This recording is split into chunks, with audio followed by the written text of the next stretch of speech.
Hadirnya teknologi finansial atau fintech, baik dalam bentuk uang elektronik, pinjaman online, perbankan digital, maupun platform investasi, turut mendorong perekonomian Indonesia.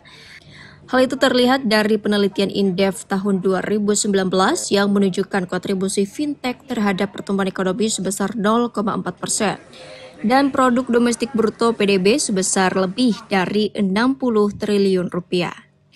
Wakil Presiden Ma'ruf Amin dalam sambutannya pada acara Puncak Indonesia Fintech Summit IFS ketiga Minggu 12 Desember mengatakan, kemajuan fintech tersebut harus bisa dimanfaatkan.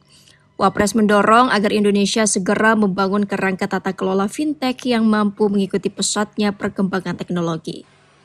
Wapres menilai fintech juga memiliki peluang besar dalam perkembangan ekonomi digital. Untuk itu hadirnya fintech di tanah air juga harus mampu menjamin kepastian dan perlindungan hukum, termasuk keamanan cyber, keuangan digital, serta meningkatkan daya saing sebagai tujuan investasi digital.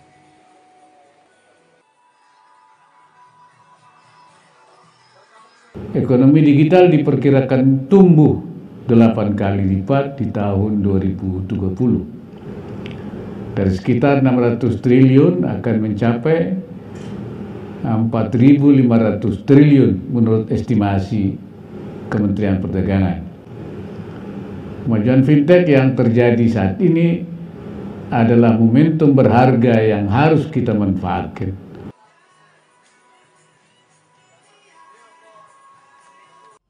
Selain memanfaatkan momentum perkembangan fintech yang semakin baik, Wapres juga mendorong agar penyelenggara fintech syariah dapat ditingkatkan. Mengingat berdasarkan catatan Otoritas Jasa Keuangan OJK, hanya terdapat 7 unit penyelenggara fintech syariah dengan total aset sekitar 74 miliar rupiah.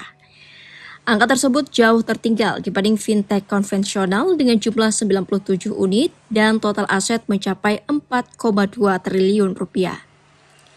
Tim Kantor Berita Antara mewartakan.